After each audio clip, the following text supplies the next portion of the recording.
کوئی سانپ کا ڈسا ہوا اگر وہ اس سانپ پر نظر کرے تو وہ جیتا رہے گا۔ آج کی پہلی تلاوت عدد کی کتاب، اس کا 21 باب 4 آیت سے لے کر 9 آیت تک۔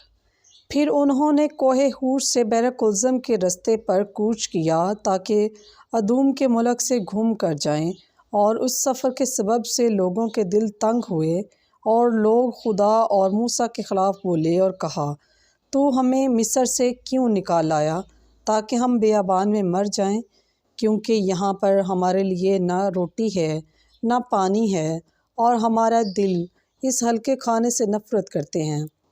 تب خداوند نے آتشی سانپ لوگوں کے درمیان بھیجے، انہوں نے لوگوں کو کاٹا اور بہت سے لوگ اسرائیل میں مر گئے۔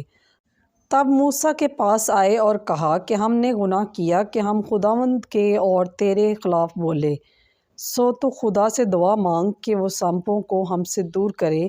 تب موسیٰ نے لوگوں کے واسطے دعا مانگی، تو خداوند نے موسیٰ سے فرمایا کہ تو ایک سانپ بنا اور اسے ایک بلے پر اونچا کر، تو جو ڈسا ہوا اس پر نظر کرے گا وہ جیتا رہے گا۔ تب موسیٰ نے پیتل کا سانپ بنایا اور اسے بلے پر رکھا، تو ایسا ہوا کہ اگر کسی انسان کو سانپ نے کاٹا اور اس نے پیتل کے سانپ پر نظر کی تو وہ جیتا رہا۔